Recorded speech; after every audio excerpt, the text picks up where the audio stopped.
the boomerang effect in the supply chain with Professor Dale Rogers from Arizona State University and Professor Zachary Rogers from Colorado State University. Good evening, professors.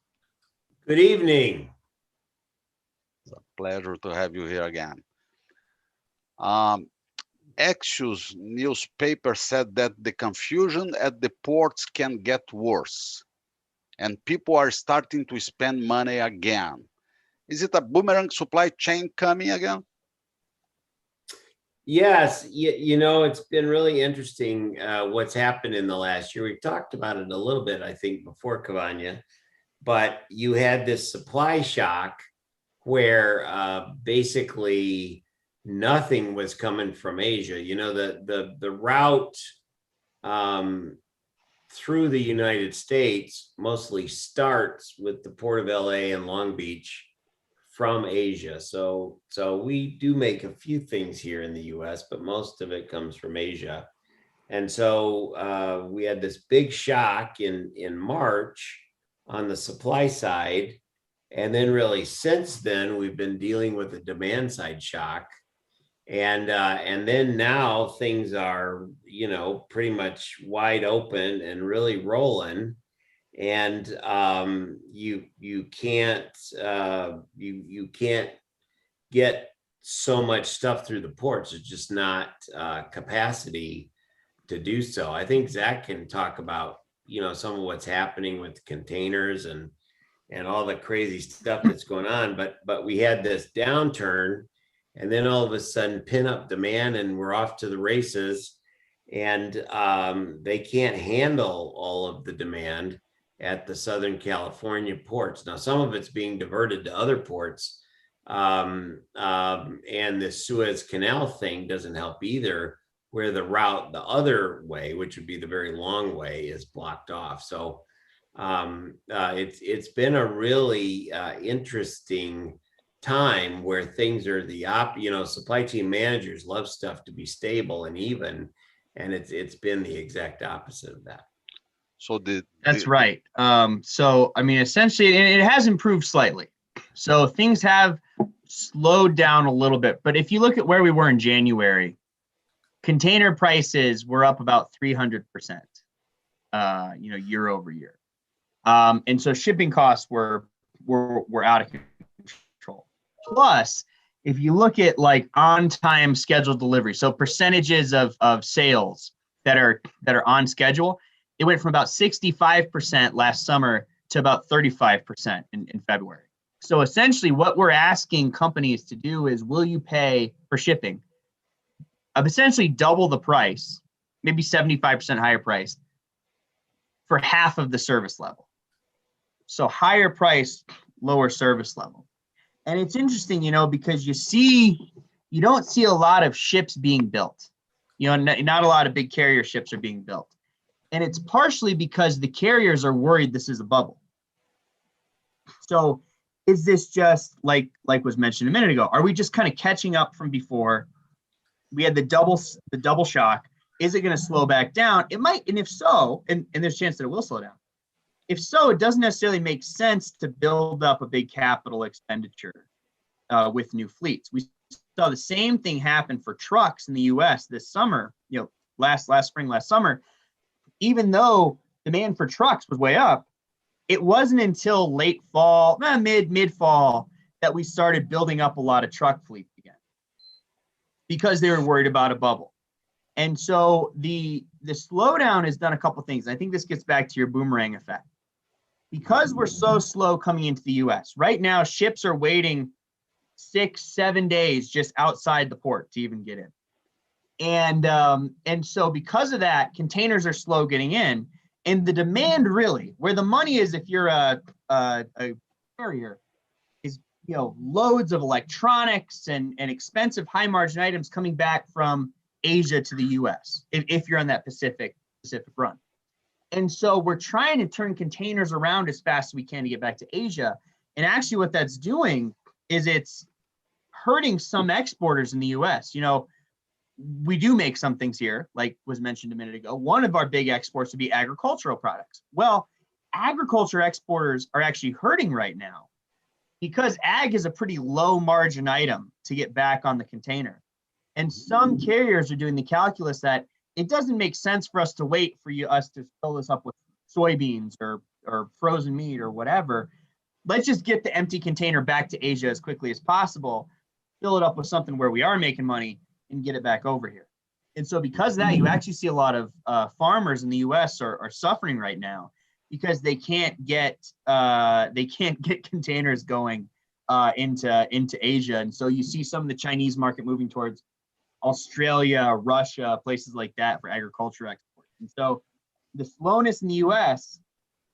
creates slowness in Asia, which creates more slowness in the U.S. and then more slowness in Asia. So it's almost, I mean, it's a boomerang, it's a feedback loop, whatever you want to call it. When it slows down, you know, the world's supply chain is like a clock with gears. If one gear slows down, the gears slow down everywhere else as well. But you mentioned capex related to investments on new fleet, but the demand is increasing to make investments again, or you have enough fleet from the previous demands? Well, demand is certainly up, but if you put yourself in the position of a carrier, you might think to yourself, well, I don't know if the bubble will last or not. I know demand is high now, but if this is a temporary bubble, then I don't have any incentive to build big fleets because I could build big fleets, they come online, now I don't have demand, I have all this empty capacity. Or let's say it's not a bubble and this is going to be elevated. Well, what does it hurt me to wait for 6 months to see if that's true? Because in the interim, I can charge 75% more than I was charging a year ago because prices are high. So why don't I wait for 6 months, collect the high prices, and then if it turns out it's not a bubble, I'll build more ships. And if it was a bubble, then I didn't build more ships and I'm safe for next year. So carriers right now, ocean carriers have very little incentive to spend a lot of money to build new fleets right now. And it's a very important point that you cannot want to lose market share. If you do not invest in the correct time, other can do that and you can lose market share, no? Sure. No, that's absolutely true. But if no one's building ships, then we're all okay, probably. Yeah. Well, and That's right now, lead time on building ships is pretty long. How long is 3 years? Yeah, and it takes about a year to build one, just the physical manufacturing time, and so there's a huge backlog. And you know, if you look at what's happened over really it's 50 years, where do ships get built? Some get built in Germany. South Korea is the big place for it.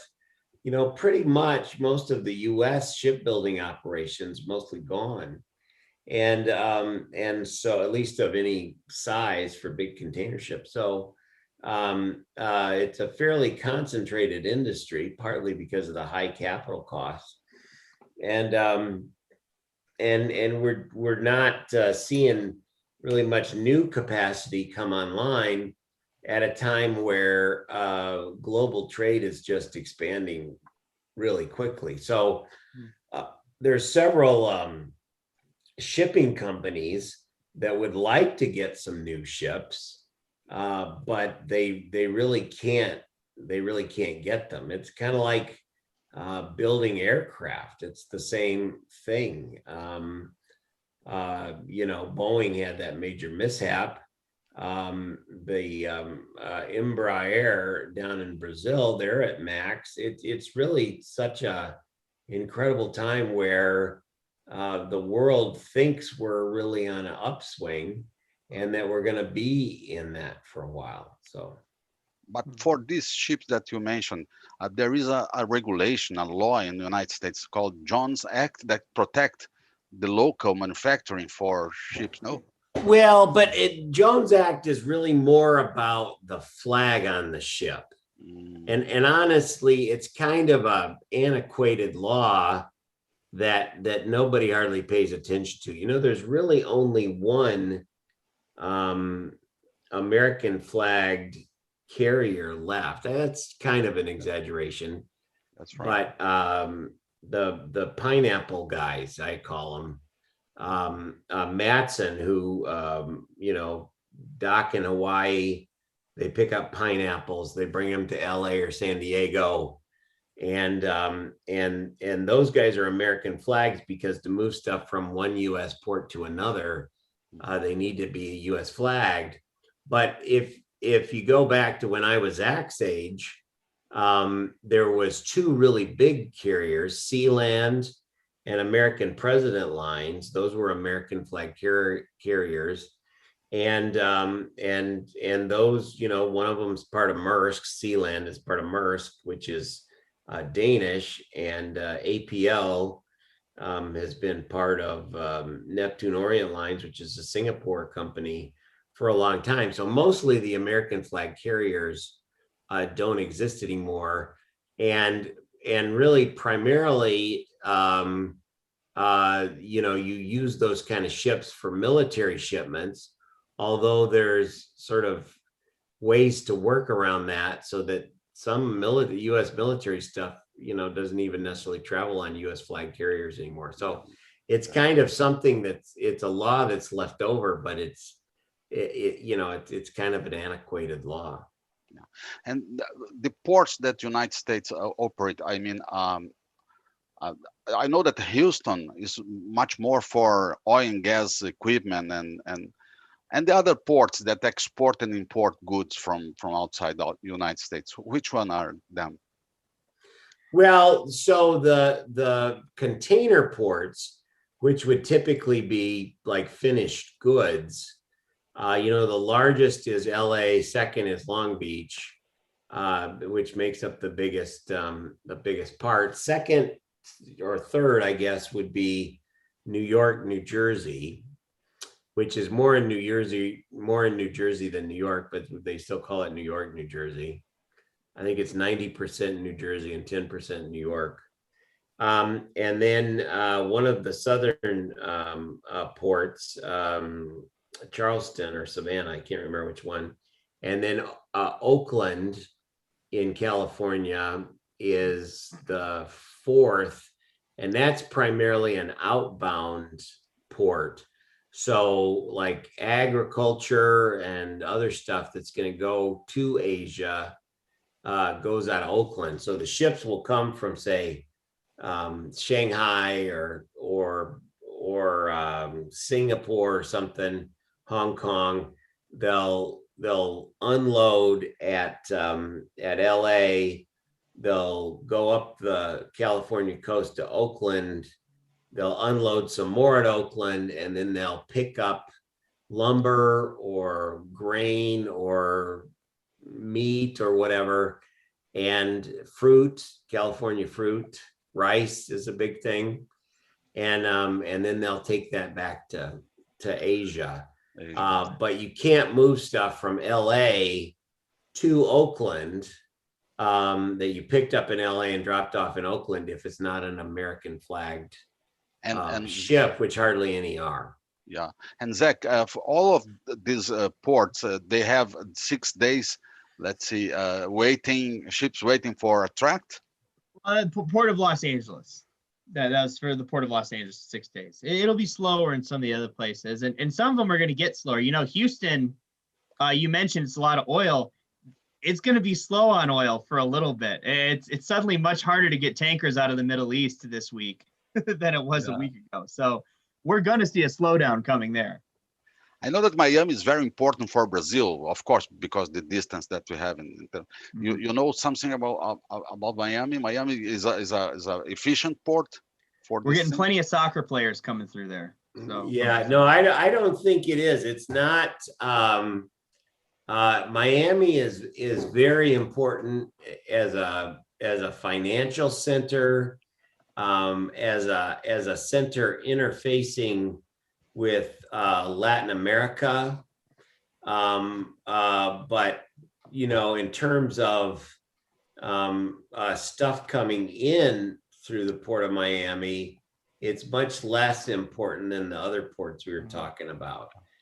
In terms of stuff facing Latin America, and our friend Cesar always says, Dale, there's no such thing as Latin America. Brazil is not part of the rest No. But so Brazil and the Caribbean and Mexico and so on. Miami's important for stuff moving towards those countries, but it's much less important as an inbound water port, as an air cargo hub. It is important. Zach, please, which variables do you expect to come to make stable the supply chain again, and what the logistics index you maintain every month says about the future, the near future? Right. So over the next year, because every month, thanks for bringing that up. Every month we ask our respondents, hey, what's going to happen in the next 12 months? And so in terms of building capacity, both for transportation and for warehousing capacity, the scores they gave us last month indicated moderate growth. So I have a moderate increase of capacity for transportation for warehousing. Price, though, indicated significant growth, like really strong growth. So you remember, it's a scale of 0 to 100. Anything under 50 means contraction, anything over means growth. Our capacity growth numbers were like 59, which is a pretty standard level of growth. Our price growth for inventory, warehousing, and transportation were all in the low 80s. It's like 81 to 83, basically, which basically tells us that even though we're rebuilding capacity as quickly as we can, but it's not going to be fast enough for supply to catch up with demand. If you look at demand for logistics capital, boats, trucks, warehouses, because of the pandemic, because of the way shopping has changed, commerce has changed, we essentially jumped forward about 3 years in 9 months. And so we're 3 years in the hole. It's going to take us more than just this year to dig ourselves out of it. So I wouldn't expect a big break in price in 2021. I think that's further out in the future. And Cavagna, if you talk about Brazil long term, I think there's some very serious issues. Now in Brazil, they brought on more port capacity, but still, I remember the first time I went to the port of Santos and I was stunned. I kept saying to Cesar, really, this is your biggest port? Is this really it? Because it was such a small and didn't seem like a very efficiently run place. Brazil And is still closed market. We do not exchange some materials with the world. right. Well, and partly because of the import laws, and also because you've always been able to manage resources yourselves. But the truth is that there is something about outsourcing that can be quite healthy for an economy. You may as well let lower labor costs economies do some of the work and move up that sort of labor cost curve to more technical, more systems. I don't think it's a coincidence that a couple of the best COVID vaccines were developed here in the US because like we put our labor and expertise in that, and rubber toys, we're fine if somebody else makes those, China or Vietnam or whatever, and bring those over to the US because we have shifted away from some of those lower level things. And I think long run in Brazil, you're going to need much better sort of global logistics, interchange connections. And I don't know that the government of Brazil is moving very fast on that when they should. Yeah, because the state is very influent in the ports and the logistics itself. So logistics has many constraints that Brazil is not exchanging too many things with the world. It's very restricted in this part. We need to increase. We need to make a different model to invest and to make stable and make the perception of the long-term stabilization for investments. So, Well, and the Brazilian consumer is hurt so badly by the restrictive import rules. yeah, I understand you want to protect industries. The U.S. protects agriculture. We do that, but there's so much protection in Brazil that it really punishes consumers more the than final it should. consumer. Yeah, sure, sure. The prices are high. To buy a microcomputer, you multiply by 3 or 4 the number that you are. It's crazy. A It's a car. challenge. Yeah, Yeah. car, exactly. Excellent. So, do we expect stabilization again for the supply chain in 6 months, for instance? I don't. I actually think that we saw some level of stabilization going into the beginning of 2020, and partly because of COVID, we actually boosted the supply chain and boosted economic activity. First, we had that big supply shock, then demand shock. And then I kind of think that it was kind of, we let the virus, I don't mean COVID, but the sort of economic malaise, we let that sort of virus move through. And I think we're going to expand for a while. Wow. It could be there's economic overheating, but everything we can see right now is that this is going to continue at least another year. But even with that, because there's negative interest rates all over the world, inflation is going to have to really get out of control to make a difference. So the US, we just put $2 trillion on the credit card, basically. And that's maybe okay, because right now the interest rate that we got that loan at was what, 0.25.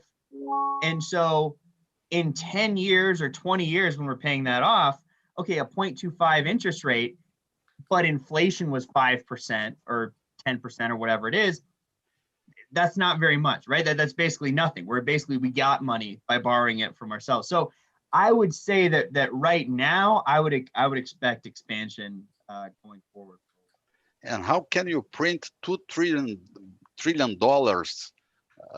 You need to print to send the money to guys that are receiving the money. My philosophy has evolved on that. I'll try to not make this really long, but there's a woman named Stephanie Kelton. If anybody wants, I've heard, by the way, Cavagna, I'll try not to make this very long for the last 33 years of my life, and it's not always true.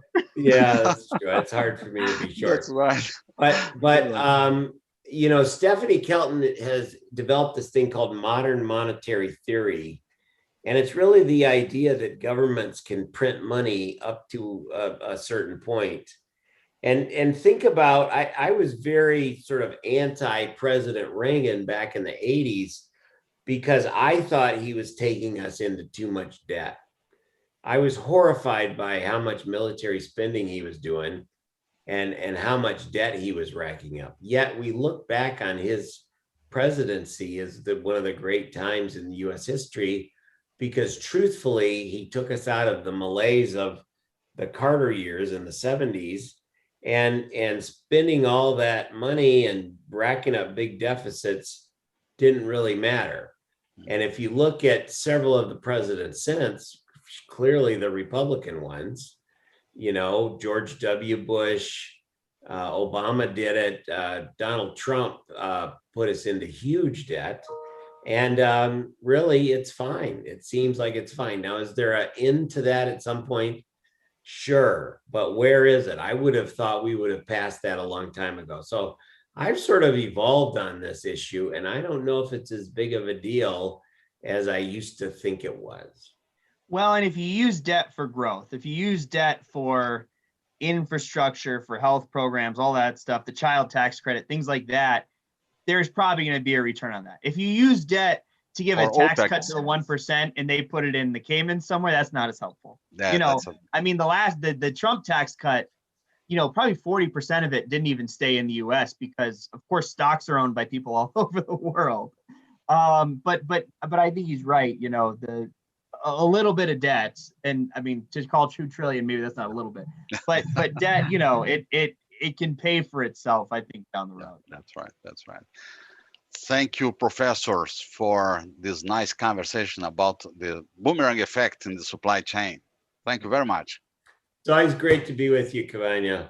Yeah, it was good to talk to you. I hope we get to come back again soon and talk about the evergreen ship thing and That's a trying good to one. drive a boat sideways through the Suez Canal and why that's a bad idea. Impressive how these things can happen nowadays. It's a fantastic story. It's amazing. Well, it's longer than the Empire State Building and probably heavier too. I mean, Yep. it's And will take huge. more than 6 days to move this ship there. Oh, it'll be Yeah. at least 2 weeks, I think. I think it'll be 2 weeks, a week and a half probably at least, because they're gonna have to excavate. They're gonna have to drain the fuel out of it because there's so much. It's too heavy. Impressive. So, Thank you. Have a good day. All right. thanks, Thank you. Cavagna. Yeah. Bye-bye. Okay. Bye.